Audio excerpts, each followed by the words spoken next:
عطا فرماتی ہے۔ آپ ذرا سوچو، ایک مرتبہ اپنی قسمت دیکھو، 1400 سال کے بعد پیدا ہونے کے باوجود کتابوں میں پڑھ کر کے، اپنے علماء سے سن کر کے، اللہ نے اپنے نبی کے معجزے پر ہمیں ایمان لانے کی توفیق عطا فرما دی ہے۔ اور ایک ابو جہل کی قسمت اٹھا کر کے دیکھ لو، اس نے اپنی آنکھوں سے شام کے 2 ٹکڑے ہوتے ہی بھی دیکھا تھا، اسی کی مٹھی میں کنکریہ کلمہ پڑھ کے نبی کی نبوت کی گواہی دے رہی تھی، مگر ابو جہل کو ایمان کی دولت نہ مل سکی۔ اس سے پتہ یہ چلتا ہے اللہ کا جس پر بہت بڑا فضل ہوتا ہے، اللہ تبارک و تعالیٰ اسے ایمان کی دولت عطا فرماتا ہے۔ اللہ تبارک و تعالیٰ نے ہمیں اور آپ کو انسان بنایا، اور انسان کے ساتھ ساتھ اللہ نے مسلمان بنایا، لیکن مسلمان بنا کے اللہ تبارک و تعالیٰ نے ہمیں اور آپ کو آزاد پیدا نہیں کیا، ہمیں آزاد نہیں پیدا کیا، آزاد نہیں چھوڑ دیا کہ دنیا میں آئے ہیں اللہ نے مسلمان بنایا تو ہم جو چاہیں وہ اپنی مرضی سے کھاتے رہیں، جو چاہے اپنی مرضی سے پینا شروع کر دیں، جو چاہے اپنی مرضی سے پہننے لگے، جہاں چاہے اپنی مرضی سے چلے جائے۔ نہیں، بلکہ مسلمان بنایا تو کچھ ذمہ داریاں ہمارے آپ کے اوپر عائد فرما دی، اور اپنے رسول کے شریعت کا ایک دائرہ اور ایک باؤنڈری ہمارے آپ کے لیے مقرر کر دی، اور بتا دیا ایک مسلمان وہی کھائے گا جو نبی کی شریعت کھانے کی اجازت دے گی، ایک مسلمان وہی پیے گا جو نبی کی شریعت پینے کی اجازت دے گی، ایک مسلمان وہی پہنے گا جو نبی کی شریعت پہننے کی اجازت دے گی، اور ایک مسلمان وہیں تک جائے گا جہاں تک نبی کی شریعت جانے کی اجازت دے گی۔ اس سے پتہ یہ چلا ہے مسلمان اللہ نے بنایا ہے تو اپنی زندگی اپنے طبیعت کے مطابق گزارنے کے لیے نہیں، بلکہ اپنی زندگی اپنے نبی کی شریعت کے مطابق گزارنے کے لیے پیدا فرمایا۔ بے شک، سبحان اللہ۔ اور جب تک مسلمان اپنی زندگی اپنے نبی کے شریعت کے دائرے میں رہ کر کے گزارتا رہا، قسم خدا کی 313 تھے تو لرزتا تھا زمانہ، ہم آج کروڑوں ہیں تو کرتے ہیں غلامی۔ اس غلامی کے پیچھے وجہ کیا ہے؟ جب تک مسلمان اپنے رسول کے شریعت کے دائرے میں رہ کر کے زندگی گزارتا رہا، دنیا اس کے قدموں میں جھکتی نظر آ رہی تھی، اور جب سے مسلمانوں نے رسول کے شریعت کے دائرے کو توڑ کر کے اپنی مرضی سے زندگی گزارنا شروع کر دیا ہے، تب تک یہی مسلمان در در کی ٹھوکریں کھانا شروع ہوتے ہیں۔ آپ ذرا سوچیں، اللہ تبارک و تعالیٰ نے ہمیں آزاد پیدا نہیں کیا ہے، اللہ تبارک و تعالیٰ نے ہمیں اور آپ کو انسان بنایا ہے، تو اچھا وہ بنانے والا رب بھی جانتا تھا یہ انسان جو دنیا میں بنا کے بھیج رہا ہوں، یہ انسان تکلیف کا ہو گئے، یہ انسان فطرتاً نقلچی پیدا کیا گیا ہے، یہ انسان پیدا ہوگا، دھیرے دھیرے بڑا ہوگا، شعور آئے گی، عقل آئے گی، تو یہ اپنے سے بڑوں کو دیکھ کر کے نقل کرے گا، اس لیے کہ یہ نقل انسان کی فطری چیز ہے۔ کوئی آدمی یہ کہے کہ نہیں ہم کسی کی نقل نہیں کرتے تو دنیا کا سب سے بڑا جھوٹا وہی ہے، اس لیے کہ نقل یہ انسان کی فطری چیز ہے۔ کسی کو دیکھ لیا اور اس کا کوئی کام اسے پسند آ جائے نا تو اس پسند پر اپنانے کی کوشش کرنے لگتا ہے۔ آپ اپنے گھروں کے اندر اگر غور کر کے دیکھ لیں، ہمارے گھروں میں بچے پیدا ہوتے، بچیاں پیدا ہوتی، دھیرے دھیرے جیسے جیسے وہ بڑے ہوتے اپنے سے بڑوں کو دیکھ کر نقل کرنا شروع کر دیتے۔ ہم نے اکثر دیکھا ہے گھر میں بھی آپ نماز پڑھنے لگو نا، چھوٹا سا بچہ ہوتا وہ بغل میں جا کے رکوع اور سجدے کی نقل کرتا ہے، وہ کبھی رکوع میں بیٹھتا کبھی سجدے میں جاتا ہے، کبھی تحیات میں آپ کی طرح آ کر کے بیٹھ جاتا ہے، اس لیے کہ وہ آپ کو جیسا کرتا دیکھتا ہے اس طریقے سے کرنے کی کوشش کرتا ہے۔ یہ نقل انسان کی فطری چیز ہے، اور انسان یہ فطرت نقلچی پیدا کیا ہے۔ آپ کو بتاؤ، اور آج کے اس دور میں نقل بتانے اور سمجھانے کی ضرورت نہیں ہے، بس آپ کے ذہن میں بات آ جائے اس لیے کہتا ہوں، یہ جتنے بڑے بوڑھے بیٹھے عمر 50 سال کے اوپر ہے، آپ ان سے جا کر کے پوچھئے، آج سے 15 سال کے پیچھے آپ جائیے، آج سے 15 سال پہلے آپ جا کر کے دیکھیے، کوئی ہمارا بھائی، کوئی مسلمان کبھی پھٹا ہوا کپڑا نہیں پہنتا تھا، کوئی نہیں پہنتا تھا۔ باپ دادا کی زندگی اتنا غربت تھی، پہننے کے لیے ان کے پاس کپڑے ہی نہیں ہوتے تھے، ایک ایک کپڑے پہن کر کے اپنی زندگی گزارتے تھے، کپڑے پرانے ہو جاتے تھے، پھٹ جایا کرتے تھے، مگر جب ان کا پرانا کپڑا پھٹ جاتا تھا نا تو اس کپڑے کو پہلے سوئی اور دھاگا لے کر کے اس کی سلائی کرتے تھے، تب جا کر کے کپڑا پہنا کرتے تھے۔ غربت تھی، پہننے کے لیے کپڑے نہیں تھے، پھر بھی پھٹا کپڑا نہیں پہنا، ذرا غور کرو، آج سے 15 سال پہلے کوئی آدمی پھٹا لباس نہیں پہنتا، کوئی آدمی پھٹا کپڑا نہیں پہنتا، اور اگر اس دور میں بھی آج سے 10 سال پہلے کوئی آدمی اگر پھٹا کپڑا پہن کے سے آپ کے گاؤں سے راستہ پکڑ کے چلا جاتا نا، جتنے لوگ دیکھتے تو یہ کہتے ضرور یہ جو پھٹا کپڑا پہن کے جا رہا ہے یا تو یہ بہت بڑا غریب آدمی ہے اور یا تو پھر یہ پاگل آدمی ہے۔ آپ ذرا سوچیں کہ آج سے 10 سال کے پہلے 15 سال کے پہلے پھٹا ہوا کپڑا پہننا یہ غربت کی نشانی تھی، پھٹا ہوا کپڑا پہننا یہ اس کے پاگل ہونے کی نشانی تھی، لیکن یہ صرف اور صرف مغربی تہذیب کی دین اور فلموں کا نتیجہ ہے کہ کسی فلم میں ایک مرتبہ ایک بیوقوف ہیرو نے پھٹی ہوئی جنس کیا پہن لیا، آج کروڑ پتی کا بیٹا بھی پھٹی ہوئی جنس پہننا اپنے لیے فخر سمجھ رہا ہے۔ آج پوچھئے نا لباس بیچنے والوں سے، آپ شو روم میں جائیے نا کپڑے کی دکانوں پر، صحیح سلامت کپڑا اگر 800 میں بک رہا ہے نا تو پھٹا جنس بڑے آرام سے 1800 میں بک جا رہی ہے۔ کیوں؟ اور کبھی آپ نے غور کیا، کبھی آپ نے دماغ لگایا، سوچا؟ آپ نے بھی دیکھا ہوگا پھٹے ہوئے کپڑے پہننے والے نوجوانوں کو، کہ اکثر آپ نے اگر آج تک نہیں دیکھا تو اب دیکھیے گا کہ جس نے بھی پھٹی ہوئی جنس پہنی ہے یا تو اس کی جنس یہاں گھٹنے پہ آپ کو پھٹی ملے گی یا تو یہاں ران پہ پھٹی ملے گی۔ کیوں؟ کیا اس پر کبھی آپ نے غور کیا؟ یار اگر پیٹرن ہی بنانا تھا، اگر فیشن ہی دینا تھا تو یہ فیشن گھٹنے کے نیچے بھی بنایا جا سکتا تھا، یہ پیٹرن گھٹنے کے نیچے بھی بنایا جا سکتا تھا، لیکن یہ گھٹنے پر گھٹنے کے اوپر کیوں؟ اس لیے کہ تمہارے نبی کی شریعت تمہیں حکم دے رہی ہے کہ ایک مرد کے لیے کمر سے لے کر کے گھٹنے تک یہ ستر عورت ہے جس کا چھپانا ہمیشہ ہمیش کے لیے تمہارے اوپر فرض قرار دیا گیا ہے۔ اگر اس میں سے ذرہ برابر بھی تم دکھاؤ گے، ذرہ برابر بھی پردگی کرو گے، تمہارے نام اعمال میں حرام کاری کا گناہ لکھا جائے گا۔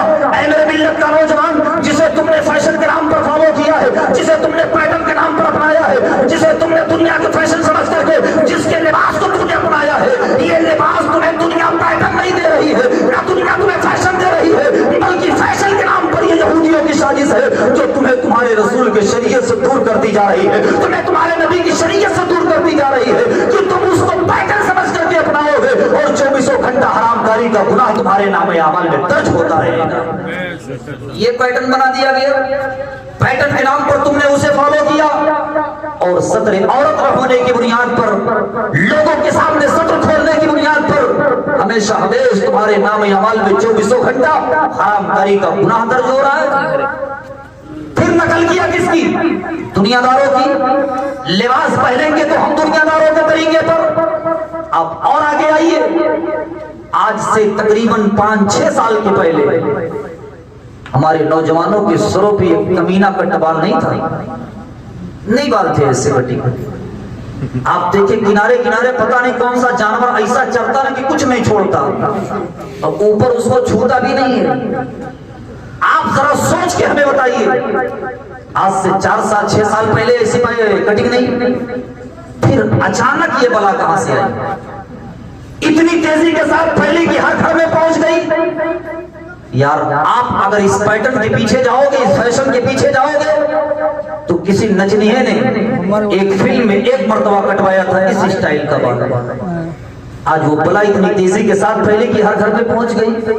میں تم سے پوچھنا چاہتا ہوں، آج 5 سال کا لڑکا ہے، اسے لے کے سیلون کی طرف چلو نا اور اس سے کہو بیٹا چل تیرا بال کٹوا دے، تو بھی کہتا ابا ہم ہنی سنگھ کی طرح کٹوائیں گے۔ یار ذرا سوچ تو صحیح، ایک نچنیے نے جس اسٹائل کا بال کٹوا لیا، 5 سالوں کے اندر اس نچنیے کی ہیئر اسٹائل پورے دنیا کے اندر پھیل گئی۔ لیکن دنیا چاہے جس انداز میں بال رکھ لے، دنیا چاہے جو پیٹرن بنا لے، قسم خدا کی جس انداز میں بال ہمارے اور آپ کے نبی نے رکھا تھا، کائنات ویسا بال نہیں رکھ سکتی ہے، اس لیے کہ ہمارے بالوں کی قسم ہمارا باپ نہ کھائے۔ ہمارے نبی نے جس انداز میں بال رکھا تھا اس کی قسم خدا پاک قرآن میں کھا رہا ہے، نبی کے زلفوں کی قسم خدا قرآن میں ارشاد فرما رہا ہے، اور دعا باللیل اذا سجا کی قسم خدا قرآن میں ارشاد فرما رہا ہے، مصطفیٰ کے زلفوں کی قسم خدا قرآن میں ارشاد فرما رہا ہے۔ آج ہم نے اس مصطفیٰ کی زلفوں کو چھوڑ کر کے نچنیوں کا طریقہ اپنا رکھا ہے۔ پھر نعرہ لگاتے ہیں، محرم آئے گا نعرہ لگائے گا حسین اعظم کا دامن نہیں چھوڑیں گے، ربیع الاول آئے گا نعرہ لگائے گا نبی کا دامن نہیں چھوڑیں گے، 11ویں شریف کا مہینہ آئے گا نعرہ لگے گا غوث اعظم کا دامن نہیں چھوڑیں گے، چند دنوں کے بعد شب برات